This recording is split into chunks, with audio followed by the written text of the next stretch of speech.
I looked at the first version of the 7Artisans 55mm for Fujifilm a couple of years ago now, and it just wasn't the lens for me, but I appreciate that a lot of you really enjoy that lens. So here we are, we've got the Mark II version. We're going to take a look at it with the X-T4 mainly, so I can get a bit of handheld shooting on the go with IBIS, maybe some low light stuff. We'll see how we get on, but it's going to be some very random general stuff just to give me an overall impression of if this is a worthy upgrade or a first buy.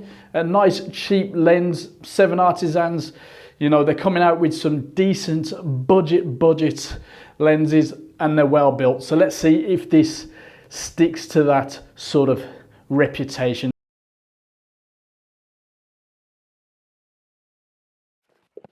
Instruction manual, flip it over for English, pause there if you want to read it. And there she is up close, so very similar to the 35 to the new 60. Looks like they're getting the look and feel of the lenses, to be fair, even across the board, and I think they look pretty decent, although that is obviously a very superficial first impression. Now it is all metal, which feels really nice. It weighs about 385 grams. We've got this slightly annoying cap, but at least it's metal, so the protection value is very decent. On the back, take this plastic cap off, and we've got this nice lens mount there, so you can see the X mount right in there. Let's put that back on just to keep it clean. We've got a f1.4 to 16 declicked aperture ring. I'm yet to find that even worth bothering with on the Fujifilm systems.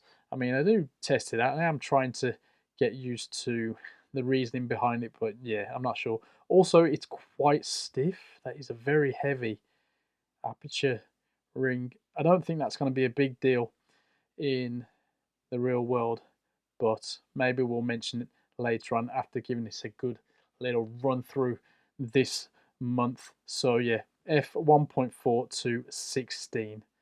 We're hoping for better performance wide open, and instead of having to stop down all the way to 5.6 to get the best, we're hoping that there's some improvements there. We've got a minimum focus distance of 42 centimeters, 52mm filter thread, and this thing is going for, I think it's 129 on Amazon at the time of recording. Now, I need to have a good play with this. Everything you see will be straight out of the camera, unedited as always.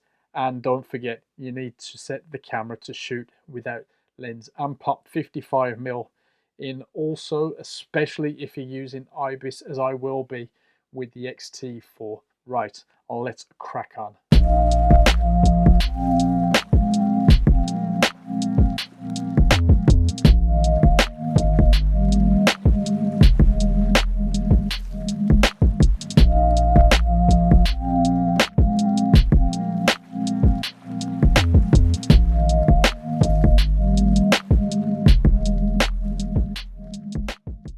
The lens gives you a very nice focal length for portraits, but of course a lot of general photography too. So is it an all-round good buy? Well, these newer lenses from 7Artisans look the part from the box to the lens itself, but more importantly, the build and the handling is good too. I like the solid nature of the lens. Everything seems to fit well. The lens and the mount all goes together well. I haven't had an issue with that. The quality has been very good across all the lenses I've tried from this brand, but naturally I've only tried one copy per lens. So if you've had any genuine quality control issues, let us know in the comments below. For me though, so far so good.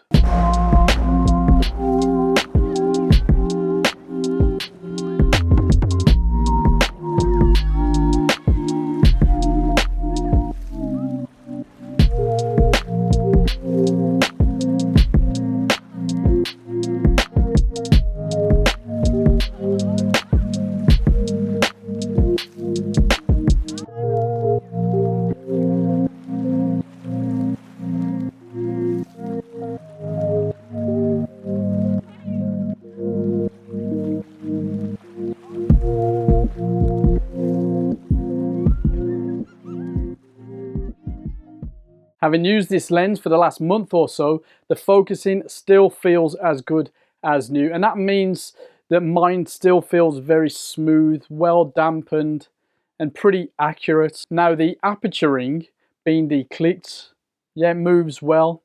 It doesn't feel loose. Still, I'm not going to go on about how I prefer clicks and how this move looks like a money-saving exercise marketed as a design feature for hybrid shooters, but it doesn't prove to be such a big problem with this particular lens. My experience with it was fairly similar, especially as I love shooting wide open as often as possible at this focal length.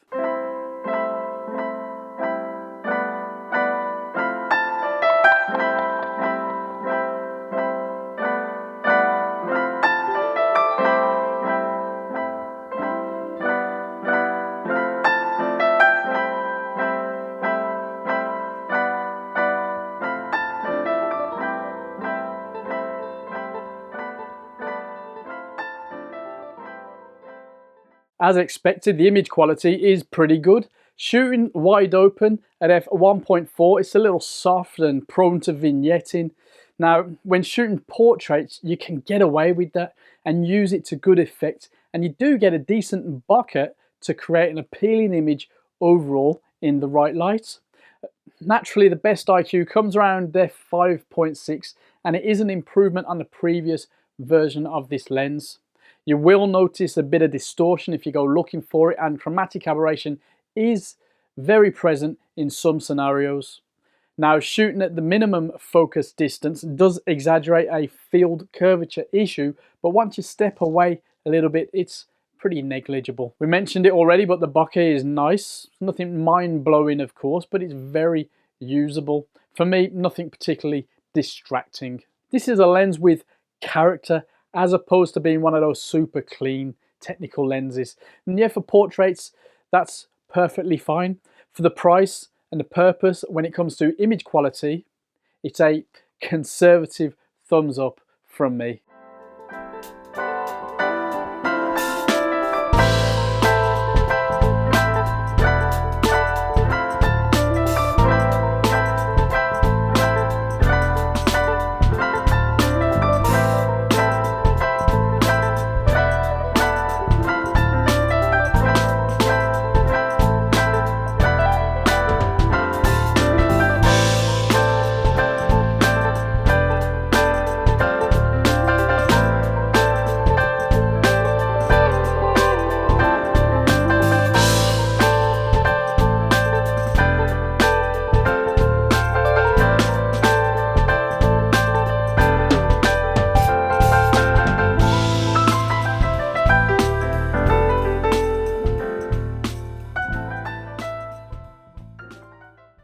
In pretty much every aspect, this is an improvement over the Mark I version, and as a budget manual focus portrait / general purpose lens, it's a pretty good buy. Of course, it's a lens with imperfections, but more importantly, this translates to character that may well be appealing and could definitely be used to produce some very cool images. I still think some will be more excited by this lens than I am, and that's perfectly fine. At this price, it's well worth a punt. For now though, it's all about hearing from you. If you've used this lens, what do you think about it? Let us know in the comments below, and I'll see you very soon.